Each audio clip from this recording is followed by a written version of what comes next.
بسم اللہ الرحمن الرحیم۔ اللہم صلی وسلم دائما ابدا علی حبیبک خیر الخلق کلہم صلاۃ و سلام علیک یا رسول اللہ صلی اللہ تعالی علیہ وسلم۔ عزیزان ملت اسلامیہ، میرے پیارے عزیز مسلمانوں، ابھی میری گفتگو کے بعد آپ مشفق و مہربان محترم و مکرم جناب حضرت علامہ و مولانا محمد ضیاء الرحمن قادری صاحب کا خطاب اسی ویڈیو کے اندر سماعت کریں گے۔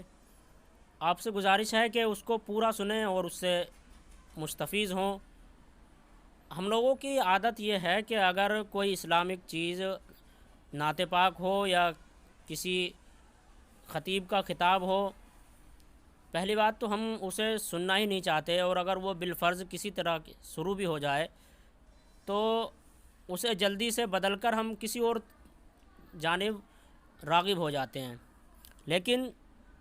ہمیں یہ گانے یا دنیاوی لہو و لعب سننے سے یا اس میں مشغول ہونے سے سوائے گناہ کے کوئی چیز بھی حاصل نہیں ہوتی۔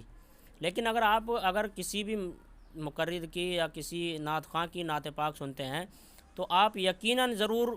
زیادہ بھی نہیں ہیں تو ثواب کے مستحق تو ہوں گے ہی، لہٰذا اس کو پورا سنیں اور سننے کے بعد مستفیض ہوں۔ اللہ میں سہرے حرم میں آیا ہوں، میں سہرے حرم میں آیا ہوں، میں سہرے حرم میں آیا ہوں۔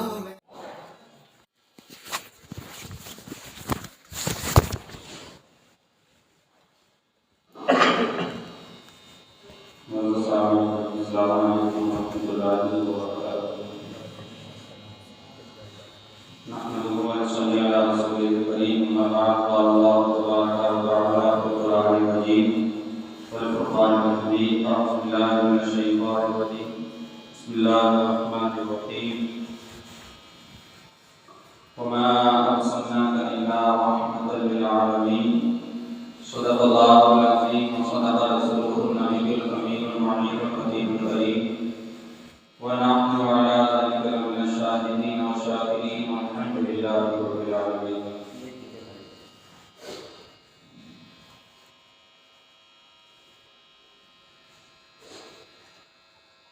ایک مرتبہ کریم صلی اللہ علیہ وسلم کی بارگاہ اقدس میں حضور کے روضے پاک میں اللہ کو محمد صلی اللہ علیہ وسلم نحمد محمد صلی اللہ علیہ وسلم صلاۃ و سلام علیک یا رسول اللہ صلی اللہ علیہ وسلم۔ وہ جدھر بھی گئے جھولیاں بھرتے ہی گئے، وہ جدھر بھی گئے کرم ہی کرم کرتے گئے، کسی نے مانگا نہ مانگا وہ جھولیاں بھرتے ہی گئے۔ وہ جو نہ تھے تو کچھ نہ تھا، وہ جو نہ ہوں تو کچھ نہ ہو، جان ہے وہ جہان کی، جان ہے تو جہان ہے۔ اللہ تبارک و تعالیٰ قرآن عظیم کے اندر ارشاد فرماتا ہے، وَمَا أَرْسَلْنَاكَ إِلَّا رَحْمَةً لِلْعَالَمِينَ،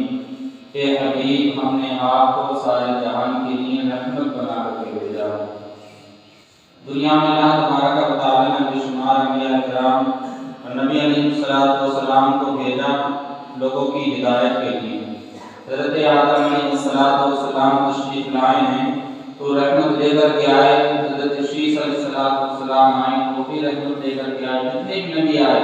حضرت ابراہیم علیہ السلام، حضرت یعقوب علیہ السلام، حضرت یونس علیہ السلام، حضرت ادریس علیہ السلام، حضرت نوح علیہ السلام، جتنے بھی انبیاء کرام علیہ السلام آئے تمام رحمت لے کر کے آئے۔ لیکن جب آقا کریم صلی اللہ تعالیٰ علیہ وسلم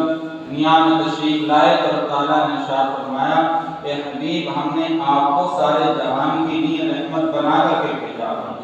یعنی رحمت بن کے تشریف لائے ہیں ہر انسان کے لیے، ہر چیز کے لیے، ساری کائنات کے لیے، جانوروں کے لیے، چرندوں پرندوں کے لیے، مسلمان کے لیے، مومنین کے لیے، کافروں کے لیے،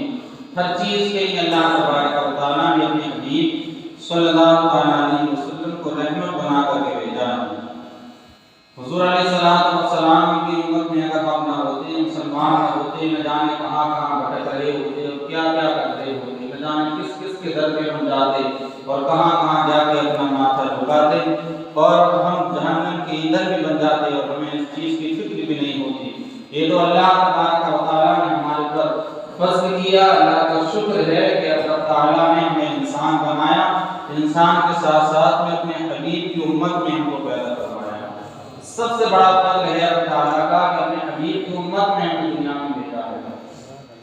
آقا کریم صلی اللہ علیہ وسلم کافروں کے لیے بھی رحمت بن کر کے آئے۔ ابو جہل کا نام آپ نے سنا ہے، بہت بڑا ذریع بدبخت کافر گزرا ہے، میرے نبی علیہ السلام کے لیے منصوبے بناتا ہے، اس طریقے سے حضور علیہ السلام کو معاذ اللہ قتل کر دیا جائے، ان کو دنیا سے مٹا دیا جائے، ان کے دین کو مٹا دیا جائے۔ جس طریقے سے وہ کوشش کرتا رہا اتنی زیادہ اللہ تبارک و تعالیٰ نے دین کو اور بلندیاں عطا فرمائیں، حضور کو اور زیادہ بلندیاں عطا فرمائیں۔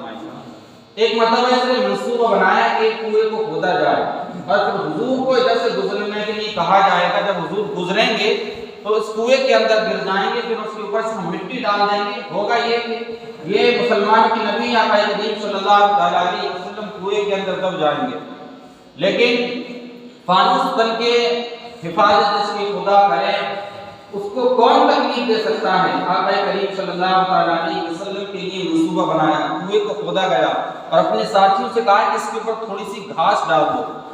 جب گھاس ڈال دی جائے گی تو دکھے گا نہیں کہ یہاں پہ کنواں ہے، جب وہ گزریں گے تو اس کے اندر گر جائیں گے، اس کے بعد ہم اوپر سے مٹی ڈال دیں گے۔ میرے نبی علیہ السلام کا جب وہاں سے گزر ہوا، ایک روایت میں یہ ہے کہ اللہ تبارک و تعالیٰ نے کنویں کو سمیٹ دیا، ایک روایت میں یہ ہے کہ رب تعالیٰ نے اپنے حبیب کو بتا دیا، اے حبیب یہاں کنواں ہے، بچ کے نکلنا۔ بہرحال آقا کریم صلی اللہ علیہ وسلم وہاں سے گزر کے چلے گئے، رب تعالیٰ نے کنویں کو سمیٹ دیا، سمٹ گیا کنواں۔ جب گزر کے چلے گئے تو یہ ابو جہل دیکھنے کے لیے آتا ہے کہ ہو سکتا ہے کہ گر گئے ہوں گے، چھپ کے بیٹھ گئے تھے چاروں طرف تمام لوگ، دیکھنے کے لیے آتا ہے کہ گر گئے ہوں گے۔ اسی دیکھنے میں اس کو پتا نہیں رہا کہ میں نے کنواں کس جگہ پر کھودا تھا، اور ہوا کیا، جو کنواں کسی اور کے لیے کھودا تھا اسی کنویں میں جا گر گیا۔ جب گرا تو اپنے ساتھیوں کو پکارنے لگا کہ مجھے اس کے اندر سے نکالو، میری جان بچاؤ، ہلاک ہو جاؤں گا، برباد ہو جاؤں گا، مر جاؤں گا اس کے اندر گھٹ کے۔ ساتھیوں نے ایک بڑی رسی لی، اس رسی کو کنویں کے اندر ڈال دے۔ روایت میں ہے کہ جتنی زیادہ رسی ڈالی جاتی اتنا ہی وہ کنواں نیچے کو اور بڑھتا جاتا، بہت کوشش کرتا کہ میں رسی کو پکڑ لوں، اتنا ہی اور زیادہ نیچے اللہ تبارک و تعالیٰ اس کو کر دیتا۔ پھر پکارنے لگا، اے لوگوں تمہاری بس کی بات نہیں، تم نہیں نکال سکتے، اگر یہاں سے مجھے نکال سکتا ہے تو آمنا کے لال مجھے یہاں سے نکال سکتے ہیں، حضور مجھے یہاں سے نکالیں گے، پکارو اور بلا کر کے لے کے آؤ۔ مدد کے لیے پکارا ابو جہل نے حضور علیہ السلام کو، حضور کی بارگاہ میں آئے، اے مسلمانوں کے نبی، اللہ کے نبی، ابو جہل ہمارے سردار کنویں کے اندر گر گئے ہیں، آپ کو پکار رہے ہیں اور آپ ہی نکال سکتے ہیں، آپ کے علاوہ کوئی اور نہیں نکال سکتا۔ دیکھو کتنے کریم، کتنے رحیم نبی علیہ السلام ہیں، اس انسان پر بھی رحم کرنے کے لیے تیار ہے جو انسان ہماری جان لینے کی جا رہا، جس نے پورا پلان بنایا تھا کہ ان کو مار دیا جائے، ختم کر دیا جائے، معاذ اللہ ثم معاذ اللہ، اس کے اوپر بھی رحم کر رہے ہیں۔ چلے گئے اور جا کر کے کہتے ہیں کہ ایک شرط پہ تجھ کو نکالوں گا، اوپر آنے کے بعد تجھے کلمہ پڑھنا پڑے گا۔ کہنے لگا ہاں اگر میں اوپر آ جاؤں گا تو کلمہ پڑھ کے مسلمان ہو جاؤں گا، آپ کے دامن تھام لوں گا، جڑ جاؤں گا آپ سے، آپ کا صحابی بن جاؤں گا، آپ کا غلام بن جاؤں گا، آج اس کنویں سے تو مجھے نکالیں۔ حضور علیہ السلام نے اس کو اندر سے باہر نکالا، جب باہر آ گیا تو ازلی بدبخت ابو جہل کافر کیا کہتا ہے، آپ تو بہت بڑے جادوگر ہیں، آپ کا جادو تو بہت چلتا ہے، کنویں کے اوپر بھی آپ نے اپنا جادو چلا دیا، کنویں پر آپ نے اپنا جادو چلا دیا ہے۔ جب کلمہ پڑھنے کو کہا گیا تو کہنے لگا آپ تو جادوگر ہیں، آپ نے اپنے جادو سے مجھے نکالا ہے، معاذ اللہ ثم معاذ اللہ۔ اتنے رحیم کریم نبی، کافروں کے اوپر بھی جس نے رحم کیا ہے، تو ہمارا عقیدہ ہے کہ ہم تو حضور کو مانتے ہیں، ہم تو حضور کے غلام ہیں، ہم تو حضور کی امت میں ہیں، تو ہمارے اوپر حضور رحم تو نہیں کریں گے۔ آقا کریم صلی اللہ علیہ وسلم نے ہر گھڑی ہمیں یاد کیا، ہر لمحہ ہماری فکر کی، ہر وقت اس غریب اور گناہگار امت کے لیے میرے نبی صلی اللہ علیہ وسلم نے دعا کی، یا اللہ میری گناہگار امت کو بخش دے، یا اللہ میری گناہگار امت کو میرے حوالے کر دے۔ رات دن دعائیں کرتے رہتے آقا کریم صلی اللہ علیہ وسلم۔ پرندوں پہ رحم کیا میرے نبی صلی اللہ علیہ وسلم۔ حضرت عبداللہ بن مسعود گزر کے جا رہے ہیں، حضور کے ساتھ میں ہیں، کیا دیکھتے ہیں کہ ایک درخت پر چڑیا ہے جس کے تو بچے ہیں، یہ دونوں لوگ جاتے ہیں، صحابی ان بچوں کو اٹھا کر کے لے آتے ہیں۔ جب ماں کے بچے جدا ہوئے، ماں بے چین ہو گئی، وہ چڑیا حضور کی بارگاہ میں جا کر کے لوٹنے لگی، کہنے لگی اللہ کے نبی یا رسول اللہ صلی اللہ تعالیٰ علیہ وسلم یہ جو آپ کے صحابی ہیں میرے بچوں کو اٹھا کر کے لے آئے ہیں، یا رسول اللہ ان سے آپ منع کر دیجیے، کہہ دیجیے کہ میرے بچوں کو میری جگہ پر پہنچا دیں۔ حضور علیہ السلام نے کہا کہ یہ چڑیا مجھ سے شکایت کر رہی ہے اس کے بچوں کو تم اٹھا کر کے لے کے آئے ہو۔ صحابیہ کہتے ہیں یا رسول اللہ ہم اس کے بچوں کو اٹھا کر کے لائے تھے۔ کہتے ہیں حضور علیہ السلام اس کے بچوں کو جاؤ اس کے مکان پر پہنچا دو۔ کتنا رحم کیا، پرندوں کی گولیاں حضور سمجھتے تھے، پرندے بھی یہ جانتے تھے کہ اگر ہمارے اوپر مصیبت آ جائے، کوئی پریشانی آ جائے تو دنیا میں کوئی اور مدد کرنے والا نہیں سوائے آمنہ کے لال کے، اگر ہماری مدد کریں گے تو حضور علیہ السلام مدد کریں گے۔ وہ جانتے تھے، جانور بھی یہ جانتے تھے کہ آقا کریم صلی اللہ علیہ وسلم کو دیکھ لیتے ترنت پکارنے لگتے، حضور آ گئے ہیں، بس باہر آ گئی ہے، اگر ہم پریشان ہیں حضور ہماری پریشانی کو دور کر دیں گے۔ حضور کا گزر ہو رہا، جا رہے ہیں میرے نبی صلی اللہ علیہ وسلم، کیا دیکھتے ہیں ایک اونٹنی جال میں پھنسی ہے، شکاری آرام کر رہا ہے جال کے قریب سو رہا ہے، اس اونٹنی نے میرے نبی کی بارگاہ میں شکایت کی یا رسول اللہ شکاری نے مجھے پھانس لیا ہے اپنی جال میں، میرے تو چھوٹے چھوٹے بچے ہیں جن کو میں پیاسا چھوڑ کے آئی ہوں، بھوک سے تڑپ رہے ہوں گے، یا نبی اللہ آپ اس کے جال سے مجھے چھڑا لیجیے۔ میں یقین کے ساتھ کہتی ہوں پھر دوبارہ آ کے جال میں ہم پھنس جاؤں گی۔ دیکھیں وہ فداری جانوروں کے حضور کے ساتھ میں وعدہ کرتی ہے یا رسول اللہ میں آ جاؤں گی اپنے بچوں کو دودھ پلا کر کے۔ آج کوئی ایسا بندہ ہے جو یہ سمجھے کہ میں وہاں جاؤں گا دوبارہ پھر میری جان لے لی جائے گی اور وہاں چلا جائے، کوئی نہیں جا سکتا۔ وہ کہتے ہیں یا رسول اللہ آج ایک مرتبہ مجھے چھڑا دیجئے۔ حضور علیہ السلام نے شکاری سے کہا کہ اس کو چھوڑ دو، یہ جائے گی اپنے بچوں کو دودھ پلا کر کے آ جائے گی۔ شکاری کہتا ہے آپ ضمانت لیتے ہیں اس کی؟ حضور کہتے ہیں ہاں میں یقین کے ساتھ کہتا ہوں، میں ضمانت لیتا ہوں اس کی، میں ارادے سے کہتا ہوں، پکے ارادے سے کہتا ہوں یہ جائے گی دودھ پلا کر کے اور واپس آئے گی۔ اس اونٹنی کو اس شخص نے چھوڑ دیا، گئی بچوں کو دودھ پلا کر کے آ گئی، حضور کی بارگاہ میں حاضر یا رسول اللہ میں آ گئی۔ شکاری سے کہہ دو آپ چاہیں تو دوبارہ جال میں پھانس لے۔ وہ شکاری دیکھ کر کے کبھی حضور کے سر کو دیکھتا، پیشانی کو دیکھتا، چہرے کو دیکھتا اور قدموں تک دیکھتا، کہتا یا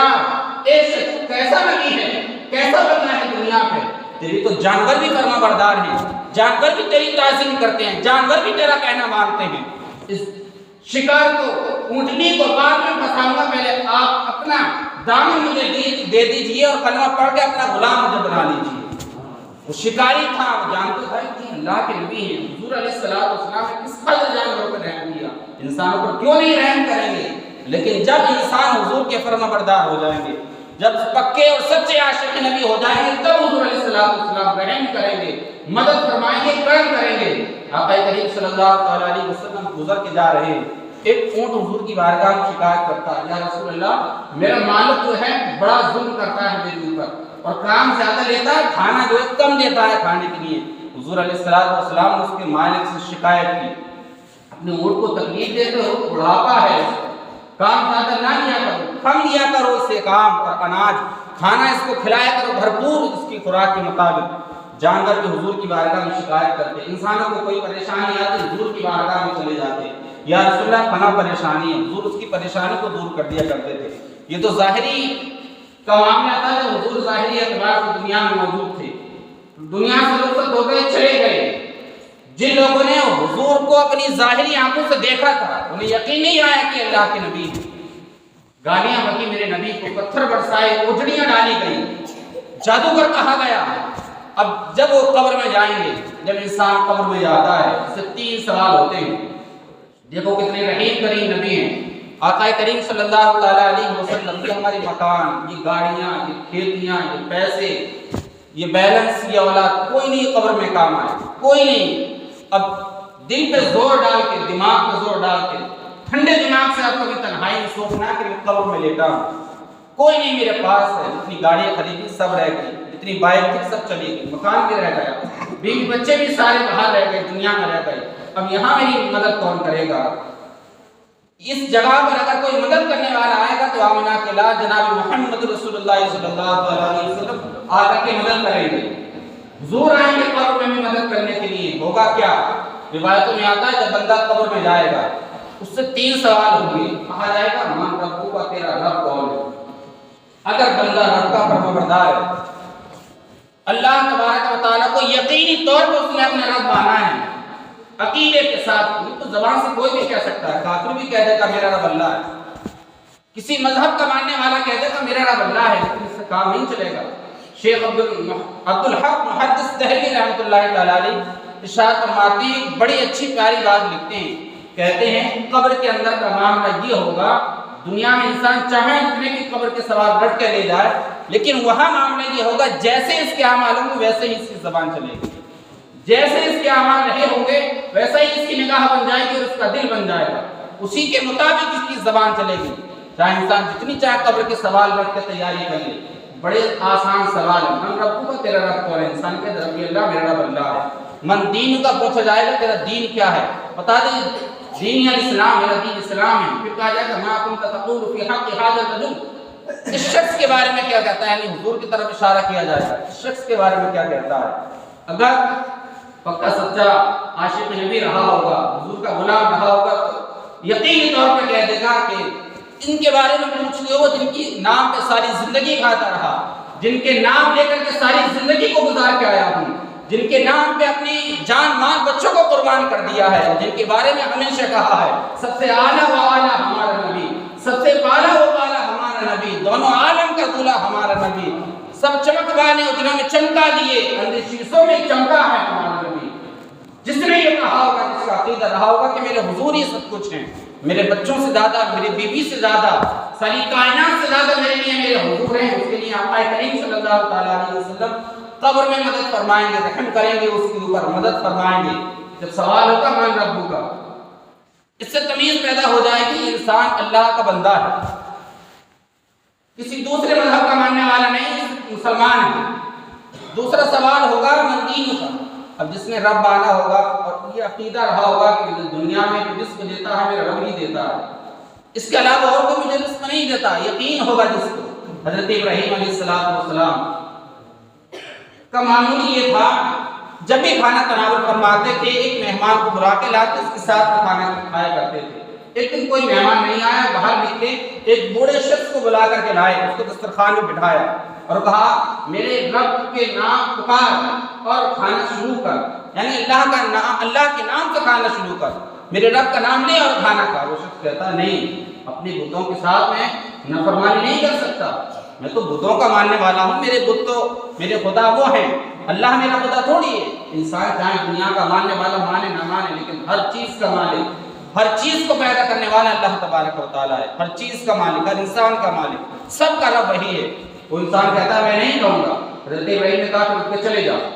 جو میرے رب کا نام نہیں لیتا میں اس کو اپنے دسترخوان پہ کھانا کھلاؤں۔ وہ شخص چلا گیا۔ اللہ نے اپنے نبی کی بارگاہ میں وحی بھیجی کہ جاؤ اس نبی سے میرے کہو، جبریل امی حاضر ہوئے کہ اللہ کا پیغام ہے کہ اس کو بلا کر کے لے کے آؤ۔ رب تعالیٰ کہنے لگا ابراہیم اس بندے کی عمر کتنی نہیں ہوگی؟ حضرت ابراہیم کہتے ہیں یا اللہ تبارک و تعالیٰ تقریباً 80 سال، کہا 80 سال سے میں اس کو کھلا رہا ہوں، 80 سال سے میں اس کو کھلا رہا ہوں، 80 سال ہو گئے مجھے کھلا، تو میرا نام اس نے ساری زندگی میں نہیں لیا، تم نے ایک وقت اس کو کھانا نہیں کھلایا۔ حضرت ابراہیم دوڑے گئے، اس کو بلا کر کے لائے، کہنے لگے تو رب کا نام لے یا نہ لے، آجا اسی رب کا پیغام آیا ہے، میرے دسترخوان پہ آ بیٹھ کے آ کر کے کھانا کھا لے۔ پھر وہ شخص کہتا ہے کہ اس رب کا پیغام آیا ہے جس کا آپ نام لے رہے تھے؟ کہنے لگے ہاں اسی رب کا پیغام آیا ہے، اسی رب نے کہا ہے کہ اس کو دسترخوان پہ بٹھاؤ اور کھانا کھلاؤ۔ پھر کہا کہ کھانا بعد میں کھاؤں گا، مجھے کلمہ پڑھ کے پہلے مسلمان بنا دو، اسی رب کا مجھے بندہ بنا دو، جو رب جس رب نے میرے لیے پیغام بھیجا، مجھے کھانے کے لیے دعوت دی، اسی رب کا نام لے کر کے میں اب کھانا کھاؤں گا۔ بندہ کلمہ پڑھ کے مسلمان ہو گئے۔ جن کا عقیدہ رہا ہوگا ہمیں رب ہی کھلاتا ہے، جن کا عقیدہ رہا ہوگا رب کے علاوہ ہمیں کوئی نہیں کھلاتا ہے، وہی قبر میں کہیں گے ربی اللہ، ہمارا رب اللہ ہے۔ اگر قول سے، فعل سے، اقوال سے، ہمارے انداز معاشرت، طرز زندگی، ہمارے اعمال یہ بتا رہے ہوں گے کہ ہم نے اللہ کو مانا ہے، تب ہماری قبر میں ہماری زبان سے نکلے گا ربی اللہ، ہمارا رب اللہ ہے، میرا رب اللہ ہے۔ اسلام کے بارے میں پوچھا جائے گا، ہمارا اسلام کیا ہے؟ جب بندہ مذہب اسلام کا پکا اور سچا ماننے والا ہوگا، مکمل طریقے سے اسلام کے قوانین پہ عمل کرتا ہوگا، پھر اس کی زبان سے نکلے گا دین الاسلام۔ اور اگر زبان میں کچھ اور ہوگا، دل پہ کچھ اور ہوگا، دل میں کچھ اور ہوگا، زبان میں کچھ اور ہے اور اعمال کچھ اور ہیں، پھر اس کی زبان پہ کیا آئے گا؟ لا ادری ہیہات ہیہات، میں کچھ نہیں جانتا، ہائے ہائے افسوس میں کچھ نہیں جانتا، ہائے افسوس میں کچھ نہیں جانتا۔ تیسرا سوال کیا جائے گا ما کنت تقول فی حق ھذا الرجل، روایت میں آتا ہے کہ قبر سے اور حضور کے مزار تک سارے پردے ہٹا دیے جاتے ہیں اور حضور کو دکھایا جاتا ہے بندے کی قبر میں، اور کہتے ہیں فرشتے اے بندے، اے اللہ کے بندے، اس شخص کے بارے میں کیا کہتا ہے، یعنی حضور کے بارے میں تو کیا کہتا ہے۔ یہ ایک عقیدے کا بھی سوال ہے۔ اگر بخاری شریف آپ سنیں اور مطالعہ کریں، اس میں روایت لکھی، اس میں یہ لکھا ہے کہ قبر میں صرف ایک ہی سوال ہوگا، اور سوال کیا ہوگا ما کنت تقول فی حق ھذا الرجل، اس مرد کے بارے میں کیا کہتا تھا۔ ایک ماضی قریب ہوتی ہے، ایک مضارع ہوتا ہے، مضارع کے اوپر جب کانا داخل کر دیا جاتا ہے، یہ اس کی مشتقات داخل کر دی جاتی ہے، پھر وہ استمراری کا معنی دیتا ہے۔ ما کنت تقول، اس کا معنی اب یہ ہوگا کہ کیا کہتا تھا، یہ معنی نہیں ہوگا کہ کیا کہا تھا یا کیا کہتا ہے، معنی یہ ہوگا کیا کہتا تھا دنیا میں رہتا تھا۔ اب بندے نے جب حضور کو مانا ہوگا، حضور علیہ السلام کو یہ نہیں کہا ہوگا کہ یہ نہیں جانتے، یہ نہیں جانتے، ایسے ہیں ویسے ہیں، اب نہیں نکالے ہوں گے، دل و جان سے آقا کریم صلی اللہ تعالیٰ علیہ وسلم کو مانا ہوگا۔ حضرت عبدالحق شیخ محدث حق دہلوی رحمۃ اللہ تعالیٰ علیہ کہتے ہیں کہ جب سے مجھے یہ پتہ چلا ہے کہ قبر میں حضور کو دکھایا جائے، جب سے مجھے یہ پتہ چلا ہے کہ قبر میں حضور کو دکھایا جائے گا، میرے دل میں تمنا آتی ہے بھائی موت تو کہاں چلی گئی ہے، جلدی آ جا، حضور کی زیارت ہو جائے، جلدی آ جا، مجھے قبر میں لے جا، میرے حضور کی مجھے زیارت نصیب ہو جائے۔ تیسرا سوال ہوگا، لوگوں سے کہا جائے گا اس مردے سے ما کنت تقول فی حق ھذا الرجل، ساری زندگی جس نے حضور کے نام پہ کھایا ہوگا، ساری زندگی جس نے حضور کے نام لیے ہوں گے، ساری زندگی حضور کے گیت جس نے گائے ہوں گے، ساری زندگی جس نے حضور کے نام پہ لوگوں کو دین دیا ہوگا، دین سکھایا ہوگا، حضور کی محبت لوگوں کے دلوں میں ڈالی ہوگی، حضور میں عیب نہیں نکالے ہوتے، ہمیشہ حضور کی تعریف کی ہوگی، اور کہا ہوگا چمک تجھ سے پاتے ہیں سب پانے والے، میرا دل بھی چمکا دے چمکنے والے، برستا نہیں دیکھ کر ابر رحمت، بدوں پر بھی برسا دے برسانے والے۔ جس نے یہ کہا ہوگا یا رسول اللہ ساری کائنات میں اتنا حسین کو چہرہ نہیں دیکھا۔ شیخ سعدی قبر میں گئے ہوگے، کیا پکارا ہوگا بلغ العلا بکمالہ، کشفت تجا بجمالہ، حسنت جمیع خصالہ، صلو علیہ وآلہ۔ یا رسول اللہ آپ تو بلندیوں پر پہنچ گئے ہیں، اور حضرت حسان بن ثابت رضی اللہ تعالیٰ کیا پکارے اور کیا بولے، یا رسول اللہ صلی اللہ تعالیٰ علیہ وسلم آپ جیسا حسین و جمیل میری آنکھوں نے ساری کائنات میں کہیں نہیں دیکھا۔ پھر کہتے ہیں یا رسول اللہ آپ جیسا حسین و جمیل دیکھتا بھی کیسا، کسی ماں نے آپ سے حسین و جمیل پیدا ہی نہیں کیا ہے۔ پھر کہتے ہیں حضرت حسان یا رسول اللہ صلی اللہ تعالیٰ علیہ وسلم آپ کو ایسا ہی پیدا کیا گیا گویا کہ جیسا آپ پیدا ہونا چاہتے تھے، یعنی اللہ نے سارے عیبوں سے آپ کو پاک اور صاف کر کے دنیا میں بھیجا ہے۔ اس نے ایسی تعریفیں کی ہوں گی کہ جب قبر میں انہیں دکھایا جائے گا حضور کو، پھر تو انہوں نے کہا ہوگا نا ان کے بارے میں کیا پوچھتے ہو، ایک فرشتوں والا گھر جاؤ کے قدموں کا بوسہ لینے دو، پھر آقا کریم صلی اللہ تعالیٰ علیہ وسلم کے آنے دو، کہیں گے آنے دو میرے امتی کو، یہی تو میرا پکا سچا عاشق ہے، دنیا میں رہ کر کے بڑے میرے دین کا کام کر کے آیا، بڑا میرے دین کا کام کر کے آیا، بڑا میرا چرچا کیا، بڑی میری تعریف کی، بڑی میری سیرت بیان کی، اب آنے دو۔ ایک روایت میں یہ ملتا ہے کہ اللہ تعالیٰ فرشتوں سے کہتا ہے کہ فرشتوں جب قبر میں بندہ آئے اس سے بس اتنا پوچھ لو کہ مجھے مانتا ہے یا نہیں، میرے حبیب کو مانتا ہے یا نہیں مانتا، اگر مجھے اور میرے حبیب کو مانتا ہے پھر آنے تو قیامت میں اس سے خود حساب لے لوں گا، پھر کچھ نہ کہنا، قیامت میں خود اس سے حساب لے لوں گا، بس مجھے جانتا ہو میرے حبیب کو جانتا ہو، فرما بردار ہو، قیامت میں خود اس سے حساب لے لوں گا۔ جب بندے کا سوال سے نمٹ جائے گا اچھے طریقے سے، جب اس نے جواب دے دیے ہوں گے، ابو جہل کے بارے میں جس نے اپنی ساری زندگی حضور کو دیکھا، اپنی آنکھوں سے دیکھا، اپنی نگاہوں سے، 1450 سال پہلے تقریباً جس نے اپنی آنکھوں سے دیکھا، وہ قبر میں کیا کہتا ہے، لا ادری ہیہات میں حضور کو نہیں جانتا۔ یہ کیسے ہو سکتا ہے، دنیا میں جو راز جس نے دیکھا اب قبر میں جا کے کیا کہہ رہا ہے، ہیہات لا ادری میں نہیں جانتا، یہ کیسے ہو سکتا ہے۔ اب 1450 سال کے بعد یہ امتی جاتا ہے، یہ قبر میں جاتا ہے تو کہتا ہے یا رسول اللہ میرے فرشتوں، یہ اللہ کے نبی ہیں، یہ ہمارے نبی ہیں، یہ کیسا ہو رہا ہے؟ 1450 سال پہلے جس نے دیکھا اپنی آنکھوں سے، قبر میں وہ کہہ رہا ہے میں نہیں جانتا۔ 1450 سال کے بعد جس نے نہیں دیکھا حضور کو، وہ قبر میں جا کر کے کہہ رہا ہے میں نے تو ان کو اللہ کا حبیب مانا ہے، حضور مانا ہے، اللہ کا سب سے برگزیدہ بندہ مانا ہے۔ یہ تو اللہ کے نبی جناب محمد رسول اللہ صلی اللہ تعالی علیہ وسلم ہے۔ شیخ عبدالحق محدث دہلوی یہاں پہ لکھتے ہیں کہ قبر میں جب انسان جائے گا تو وہاں سے ان آنکھوں سے نہیں دیکھے گا بندہ، دل کی آنکھوں سے دیکھے گا، دل کی آنکھوں سے۔ جس نے دل کی آنکھوں سے میرے حضور کو دیکھا ہوگا بس اسی کے ساتھ میں اچھے معاملات کیے جائیں گے۔ دنیا میں ظاہری اعتبار سے، ظاہری آنکھوں سے چاند جیسا دیکھا ہو، جس کی دل کی آنکھیں صحیح ہوئی، دل سے جس نے میرے نبی کو مانا ہوگا اور اسی کے ساتھ میں قبر میں اچھا معاملات کی جائیں گے۔ پھر کیا ہوگا؟ اگر عذاب دیا جائے گا تو جہنم کی کھڑکی کھول دی جائے گی، اگر سوال اچھے ہو گئے، جواب اچھے دے دیے، پھر جنت کی کھڑکی کھول دی جائے گی۔ اور بندے کے گردن میں ایک موتی ڈال دی جائیں گی، لڑی ڈال دی جائے گی، جو جنتی ہوگا جس کے لیے جنت کی کھڑکیاں کھول دی جائیں گی، ایک لڑی ڈالی جائے گی، موتیاں ڈالی جائیں گی۔ لوگ کہتے ہیں اتنا عرصہ کیسے بندہ سوتا رہتا ہے؟ ان لڑی اور موتیوں کے بارے میں آتا ہے کہ اللہ تبارک و تعالیٰ جب ان موتیوں کو دے دے گا پھر بندہ انہیں اٹھانے لگے گا، اکٹھی کرنے لگے گا، جمع کرنے لگے گا، انہی جمع کرنے میں ان موتیوں کو قیامت آ جائے گی۔